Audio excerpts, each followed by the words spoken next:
नमस्कार।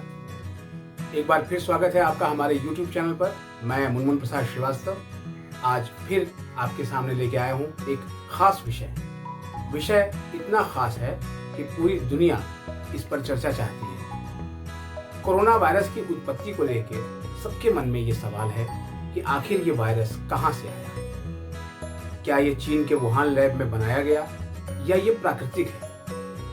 अगर ये वुहान लैब में बनाया गया तो फिर ये कहीं से भी प्राकृतिक वायरस नहीं है। क्यों? क्योंकि ये वायरस रूप बदलता है। पिछले वर्ष मुझे अच्छे से याद है कि जब लॉकडाउन हुआ तो ये कहा जा रहा था कि जितनी जल्दी हो सके गर्मियां आ जाएं और ये वायरस मर जाएगा, लेकिन हुआ इसके उलट। जब गर्मियां आई तो केसेस भारत में इतने ज़्यादा बढ़ने लगे कि जिसकी कोई कल्पना भी नहीं की जा सकती थी। इसी तरीके से अफ्रीका के वो प्रदेश जहाँ पर भयंकर गर्मी पड़ती है, जिससे कि उनका रंग भी इतना काला होता है, वहाँ भी इस वायरस ने कहर ढाया और माउंट एवरेस्ट की चोटी पर भी कहर ढाया। यानी इस वायरस को ना गर्मी से कोई अंतर पड़ता है और ना ही इस वायरस को कोई सर्दी से अंतर पड़ता है। तो फिर कहीं ना कहीं जो है मानव निर्मित है ही। ब्रिटेन और नॉर्वे के वैज्ञानिकों ने अभी अपने एक शोध में पाया है कि इसकी उत्पत्ति चमगादड़ों से नहीं हुई, जिसकी बात शुरुआत में चीन करता था और जिस पर WHO तक ने मोहर लगा दी। और WHO ने इसके मानव निर्मित होने को लेकर क्लीन चिट भी दी थी कि नहीं ये लैब से नहीं निकला। बाद में WHO कई अवसरों पे जो है संदेह के घेरे में आया कि आखिर वो इतनी जल्दी चाइना को क्लीन चिट क्यों दे रहा है। अब जब फिर से दुनिया वायरस की उत्पत्ति को लेकर कहीं ना कहीं शोध कर रही है और चीन पर शिकंजा कसने की कोशिश की जा रही है, तो चीन अपने रंग बदल रहा है। अभी पिछले दिनों चीन ने कहा कि उसके भी एक प्रांत में जो है 20 केस कोरोना के आए हैं, नए वेरिएंट, और ये माना गया कि ये वेरिएंट वही है जो इंडिया में जिसने कहर बरपाया और वहां जो है एक हफ्ते के लिए लॉकडाउन लगाया गया। दरअसल इस पूरे घटनाक्रम को अगर आप समझें बहुत बारीकी से तो इसमें WHO की भूमिका कहीं ना कहीं संदेह के घेरे में है। WHO शुरुआत से ही विकसित और विकासशील देशों में फर्क करता आया है। वहाँ के लिए योजनाएं कुछ होती हैं और विकसित देशों के लिए कुछ होती हैं। ऐसा क्या हो गया अमेरिका में कि बीते 3 से 4 महीने में ही वहाँ पर मास्क उतारा जा रहा है। खुद वहाँ के राष्ट्रपति ने मास्क उतार दिया। कैसे इतनी जल्दी कोरोना वहाँ पर कंट्रोल हुआ? खुद जिस देश में चाइना में जहाँ पर वुहान में पूरा कहर बरपा, लोग सड़कों पे उनके मरने की फोटोज आई, तो वहाँ पे इतनी जल्दी कैसे कंट्रोल हुआ और सब कुछ खुलता चला गया।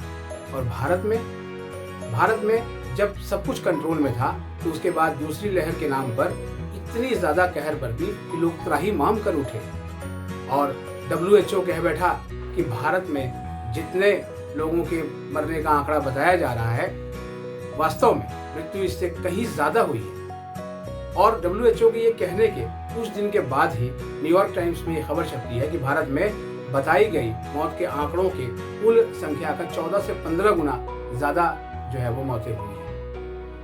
हालांकि भारत सरकार ने इस पूरे आंकड़े को जो है भ्रामक बताया और इसकी कड़ी आलोचना भी की। लेकिन सवाल यही है कि क्या चीन ने रिवर्स इंजीनियरिंग का इस्तेमाल करते हुए इस वायरस को इतना डेडली बना दिया कि वो इसके सहारे तीसरा विश्व युद्ध लड़ने की तैयारी कर रहा है। स्कूल के दिनों में हम पढ़ते थे कि अगर कभी तीसरा विश्व युद्ध हुआ तो वो पानी के लिए होगा, लेकिन अब हम ये कह सकते हैं कि तीसरा विश्व युद्ध सिर्फ और सिर्फ चीन के वायरस से बचने के लिए होगा और वो हो भी रहा है। तीसरे विश्व युद्ध की ये एक तरह से शुरुआत ही है, जहां दुनिया के तमाम देश किसी न किसी तरह से इस वायरस से अपने देश को संक्रमित होने के लिए बचा रहे हैं।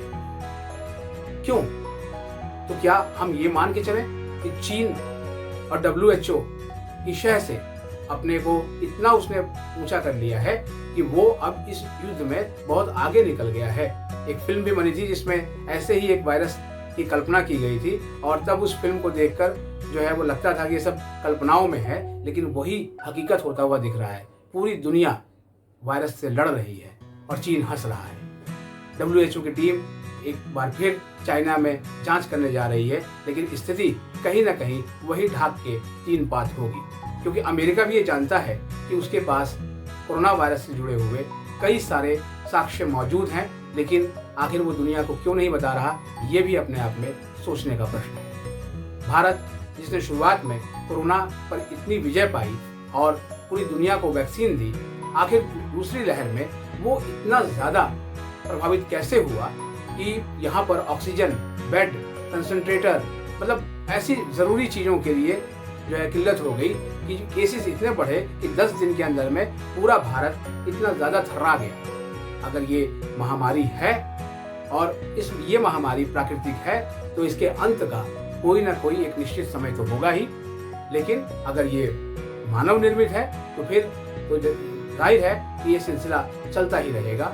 और इस सिलसिले पर लगाम तभी लगेगी जब आप WHO पे लगाम लगाएंगे, क्योंकि कहीं ना कहीं WHO की कार्यप्रणाली को बहुत ही कड़ाई से उस पर नज़र रखने की ज़रूरत है। अब इस पर विकसित देश नज़र रखेंगे या फिर विकासशील देशों को भी अपने साथ लेंगे, ये निश्चित रूप से भविष्य का विषय है, पर इस पर सोचने की आवश्यकता ये है क्योंकि मानवता को बचाना है। मानवता को बचाने के लिए ये सारे प्रयास मिलकर करने होंगे। विकसित और विकासशील का फर्क निपटाना होगा। कहीं ना कहीं एक होकर पूरी दुनिया को इसके खिलाफ लड़ाई लड़नी होगी, क्योंकि इस वायरस ने ये नहीं देखा कि कोई बड़ा है या छोटा, सभी को अपना शिकार बनाया। आशा है आपको मेरी ये चर्चा अच्छी लगी होगी।